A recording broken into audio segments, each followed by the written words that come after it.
예, 불완전 판매 상품, 이 파생결합증권 DLS와 파생결합펀드 DLF의 문제점이 크게 지금 확대되고 있습니다. 특히 지난 9월 26일 만기일인 우리은행의 독일 10년물 국채금리 DLF 상품은 손실률이 98.1%까지 늘어났습니다. 이 단순한 금융사고를 넘어서 사회문제로까지 비화가 되고 있습니다. 해법은 없는가? 서민금융지킴이시죠.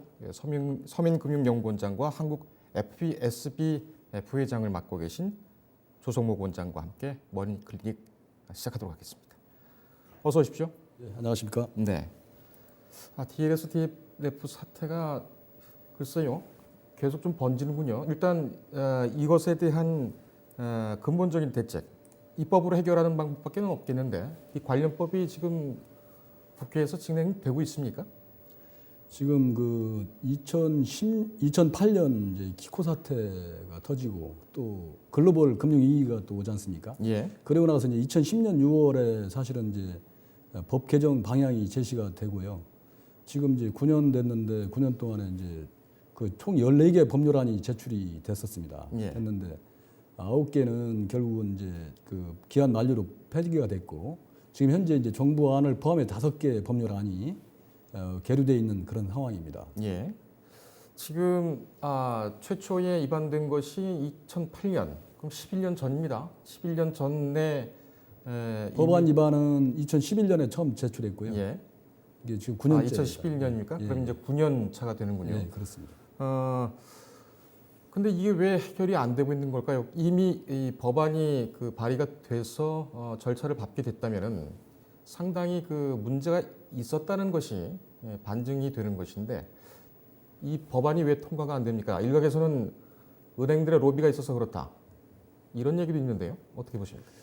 글쎄요, 이게 뭐 지금 미국이나 영국 선진국들이 그 OECD에서도 또 권고하고 있는 것도 있고 그런데 이제 9년째 이렇게 잠을 자고 있다는 것은 상당히 심각한 문제입니다. 그래서 예. 결국은 이게 차일피일 이제 미뤄지다 보니까는 결국은 뭐 그 저축은행 사태나 뭐 자살보험금, 뭐 즉시연금 미지급 분쟁, 네. 최근에 이제 지금 말씀하신 DLS, DLF 이런 문제들이 계속 생기는데도 불구하고 예. 통과가 안 됐던 거는 아마 몇 가지 큰 쟁점이 있었던 것 같습니다. 예를 네. 들어서 이 새로운 그 소비자 보호 조직을 기구를 신설하는 문제. 과연 이걸 그 야당이나 이쪽에서는 니네 정부에서 조직을 이렇게 키우려고 하는 거 아니냐 네. 이러는 것 때문에 결국 이제 정부 안에서 빠지게 됐고 그 다음에 집단 소송 문제 뭐 이게 이제 똑같은 건에 대해서 뭐 10,000명의 피해자가 있다 하더라도 2명이 예를 들어서 승소를 하면 이 집단적으로 다 적용해주는 이런 문제. 예. 이게 이제 금융회사들이 이제 상당히 그 여파가 큰 문제거든요. 그러다 보니까 이제 이게 또 빠졌고, 그 다음에 이제 뭐 그 징벌적 손해배상제도. 그래서 손해를 부당하게 불법으로 입혔으면 3배까지 보상해라 하는 징벌적 손해배상제도. 이게 크게 이제 한 3가지 쟁점이 있었습니다. 예. 이런 쟁점에 대해서 아마 뭐 로비가 있었는지 없었는지는 모르겠지만 어쨌든 그 소비자들이 힘이 없어서 그렇겠죠, 뭐.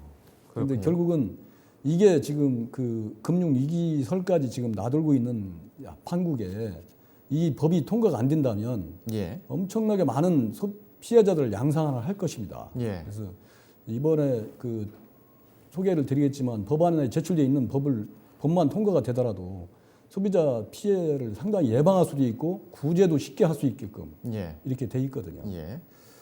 그러니까 지금까지 9년 동안이나 계류가 되고 이 표류라고 하는 게 맞겠죠? 뭐 그렇죠. 9년 동안 논의조차도 안 했으니까요. 그렇습니다. 이 표류하고 있는 이유가 일단은 소비자 단체가 추가로 만들어줘야 되는데 야당에서는 이것이 어떻게 보면 정부의 몸집 불리기 아니냐 이런 비판과 반대가 있을 수가 있고 집단 소송과 그 징벌적 손해배상 같은 경우에는 뭐 아무래도 기업과는 아주 깊은 이해관계가 있으니까요. 이게 좀 지지부진하다 보니까 가이드라인이 좀 생긴 모양입니다. 2008년에 그렇습니다. OECD에서 그 소비자 보호 원칙을 리먼 사태라 가지요. 글로벌 금융위기 이후에 네. OECD에서 이제 소비자 보호 상위 원칙 그 10가지를 이제 제시를 합니다. 예. 여기에 보면 이제 우리가 해야 될 일들이 다 나오는데요. 첫 번째가 그 규제 체계 정비입니다.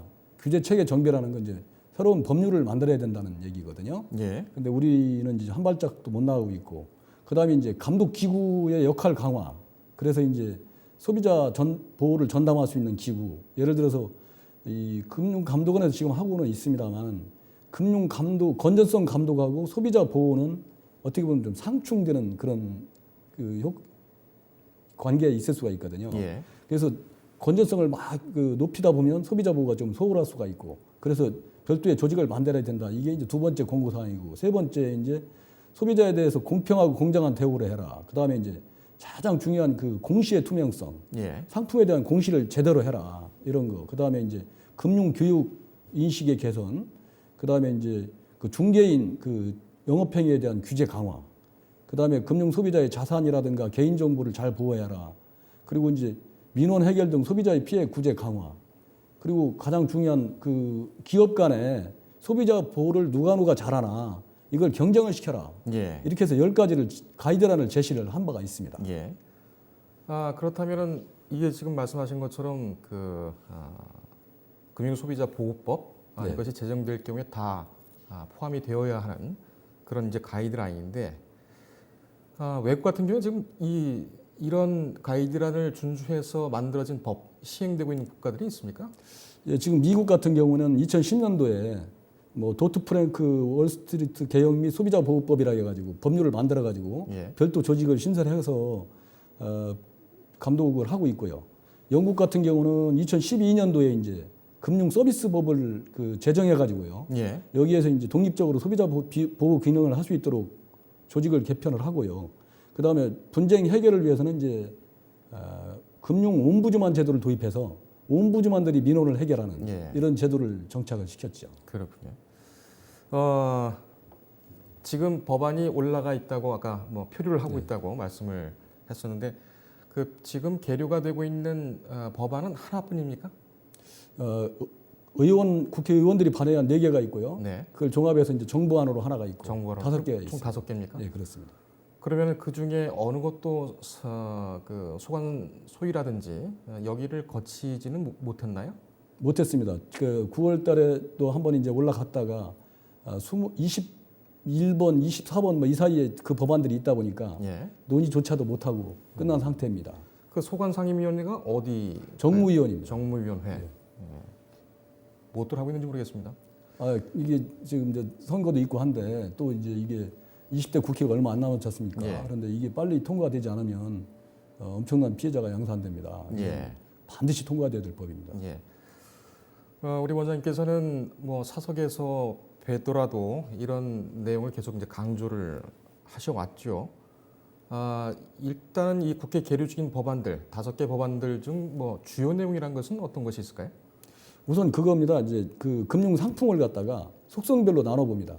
예금성, 그다음에 이제 대출성, 그다음에 이제 투자성, 보장성 이렇게 상품을 나누고요. 예. 그 영업 행위에 따라서 직접 상품 판매업자냐, 아니면 판매 대리 중개업자냐, 아니면 이제 상품 자문업자냐. 예. 근데 이 업을 하려면 금융위에 등록을 하도록 합니다. 예. 그래서 금융위에 등록을 한 상태에서 이제 이 3가지 업을 해야 됩니다. 금융 상품을 직접 팔든 중개를 하든 이게 다 관리 상태에 들어온다는 얘기죠. 예. 특히 그 금융 상품 자문업 같은 경우는 이번에 새로 신설이 됐거든요. 그래서 금융 상품 자문에 DLS나 이런 상품에 이제 투자를 하고 싶다. 그러면 한번 자문을 받아보는 거예요. 예. 자문을 받아서 가지고 이 상품을 투자해도 괜찮습니까? 그럼 전문가이기 때문에 이 상품에 대해서 이제 취득과 처분에 대한 이제 자문을 해드리는 거죠. 사전에 자문을 사전에. 한다는 그래서 말씀이시죠? 피해를 예방할 수 있는 이런 겁니다. 그래서 이런 상품들은 동일 기능제, 동일 규제 원칙이 적용이 됩니다. 그래서 이제 이 적합성 첫 번째가, 그래서 이분이 진짜 소비자 재산 상황이라든가 뭐 금융 상품 취득 처분 경험이라든가 이런 걸로 봐서 적합하냐. 두 번째가 이제 적정성. 이분이 이걸 하고 싶은데 이분이 정말 소득이나 이런 걸로 봐서 적정한지. 예. 그리고 이제 설명 의무, 예를 들어서 중요사항에 대해서 설명을 해줘야 됩니다. 예. 그래서 예를 들어서 지금 위험 보장 범위가 어느 정도 되는지 이런 거에 대해서 정확히 고지를 해줘야 돼요. 네. 예를 들어서 그걸 안 해주, 특히 보험 같은 경우는 그걸 안 해줬을 때는 그 엄청난 책임이 보험사에 돌아오거든요. 예. 이런 설명 의무가 세 번째. 그다음에 불공정 영업 행위를 금지한다. 그래서 금융회사가 우월적인 지위를 이용해서 부당하게 그 소비자한테 피해를 주면 안 된다. 그다음에 이제 부당 권유 금지. 예를 들어서 오인해서는 안 된다.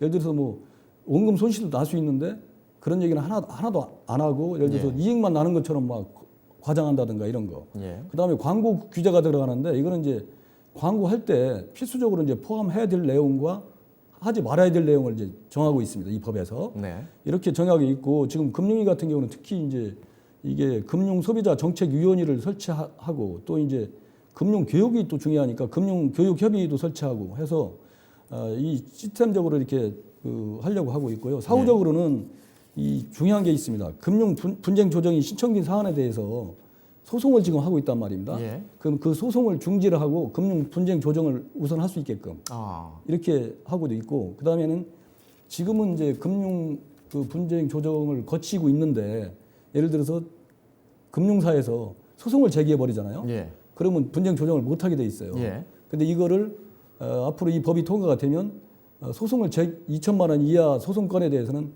소송을 진행하지 못하게끔 이 법에서 막고 있습니다. 예. 그래서 금융 분쟁의 실효성을 제고시킬 수가 있고요. 그리고 더 중요한 거는 뭐냐면 지금 그 약자인 소비자들 입장에서는 그 불안전 판매다 그러면 불안전 판매를 입증을 내가 해야 돼요. 예. 소비자가. 그렇죠. 근데 모든 자료나 이런 것들을 내가 제시를 해서 입증을 하다 보니까 입증하기가 어려워요. 예. 이게 이제 반대로 됩니다. 완벽하게 나는 상품을 팔았다는 거를 금융사가 입증을 해야 돼요. 예. 그래서 입증 책임이 이렇게 돌아가고요.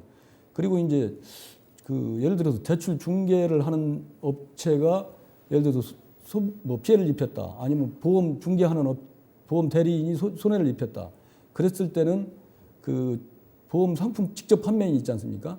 그 업무를 위탁한 그 금융사가 책임을 지도록 이렇게 해서 책임을 강화시킵니다. 예. 그래서 실제 그리고 이제 철회권까지 생깁니다. 그래서 우리가 이제 물건을 사도 14일 이내에 뭐 이렇게 안 산다고 계약을 해지할 수 있지 않습니까?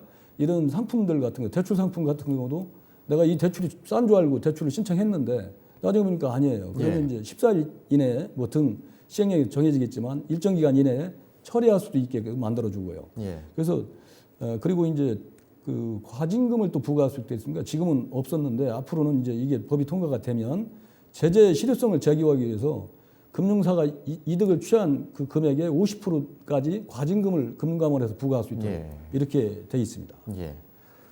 지금 보면은 눈에 띄는 것이 이제 조정 전치주의. 네. 그러니까는 심판 전에 조정을 먼저 특히 이제 소액 같은 경우에는 그렇게 해야 된다는 것이고 또 뭐가 있을까요? 입증 책임 전환. 그렇습니다. 이런 것 같은 경우는 참 뭐랄까요? 아주 꼭 필요한 소비자들한테 금융 소비자들한테 반드시 필요한 그런 절차가 아닌가 생각이 또 됩니다. 지금 그 말씀하신 것 중에 그 6대 판매 원칙 여기 보면은 설명 의무, 그다음에 불공정 영업 행위 금지, 부당 권유 행위 금지 뭐 이 정도가 있습니다만 가장 문제가 되는 것이 설명 의무가 아니겠습니까? 그렇습니다. 이제 설명 의무, 설명을 하는 과정에서 소비자가 질문을 한 것을 허위로 답변을 한다든가 이런 부분 같은 경우에는 가장 그 사기의 범죄 의도가 들어갈 수 있는 그런 부분인데 이건 어떻습니까? 가끔 그 케이블 TV를 보게 되다 보면 보험 상품이라든지 금융 상품들이 나오죠. 예. 그러면서 약관을 읽어줍니다. 그 약관이 전체 다 읽는 것이 아니라 어떤 그 손실을 볼 수 있다는 내용에 그러니까 조심하라는 내용의 그 약관이죠. 약관에 포함되는 상황인데 그 최초의 약관이 문제가 됐던 것이 글자를 너무 작게 해서 사람들이 보지 못할 정도로 그렇게 해서 했는데 이거를 방송에 광고를 할 때는 이거를 적시해라. 이러다 보니까 굉장히 빨리 얘기를 합니다. 그렇습니다. 지금 이거는 어떻게 보십니까? 그것도 다 이제 제가 알기에는 감독원이나 이런 데서 이제 허락을 받고 그 정도 속도로 그 정도 크기로 뭐 이렇게 해서 하도록 아마 지도를 받고 있는 걸로 알고 있어요. 그래서 전에는 그것도 없었지 않습니까? 사실은 그랬었죠. 없었고 예. 그렇다고 또 광고를 아예 못하게 할 수도 없고요. 예. 그래서 그 적정선이 말의 속도가 어느 정도가 적정하냐 예. 이건 논란이 있을 수 있지만 아마 그런 광고를 할 때는 협회에서 일단 자율 규제를 하고 또 안 되면 이제 감독원에서 개입을 하고 해가지고 예. 그 확정이 된 그런 내용일 겁니다. 확정이 됐습니다만 그 대략적으로 보게 되면 그러니까 60세, 70세 이상의 노인분들을 대상으로 한 생명보험, 암보험 뭐 이런 것들이 대부분이더군요. 맞습니다. 예. 그 연로하신 어르신들이 잘 못 알아들으세요.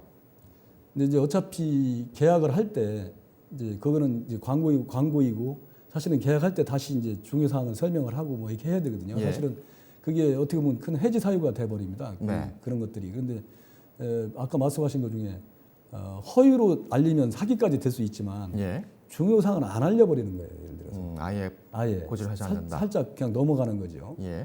그런데 중요 사항을 설명을 하라고 법에도 명시가 돼 있고 거기 안 했을 때는 근데 아까 말씀드린 대로 입증 책임을 누가 져야 되냐? 이제 금융회사가 져야 되기 때문에 그렇군요. 금융회사가 나는 다 설명했습니다 하는 걸 갖고 있어야 되는 거예요. 예. 근데 아직 법안이 통과가 안 돼서 그래서 지금 제가 이렇게 이 중요한 시간에 이걸 계속 얘기하고 싶은 거는 예. 이 법안이 빨리 통과돼야 된다. 예. 지금 뭐 그렇게 안 되길 바라지만 블룸버그나 이런 데서는 지금 금융 위기의 확률을 내년에 40%, 뭐 후년에 60% 이렇게 예측을 하고 있지 않습니까? 예. 근데 안 오면 좋지만 최후를 준비하는 게 맞지 않습니까? 그렇죠. 그러면 그런 걸 대비해서라도 이 법이 이렇게 잠을 자서는 안 된다. 이게 왜 잠을 자냐? 금융회사보다는 금융소비자가 힘이 약하기 때문에 지금 잠을 자는 거예요, 이거는. 그렇군요. 그죠? 예. 그래서 반드시 이게 통과가 돼야 됩니다. 예.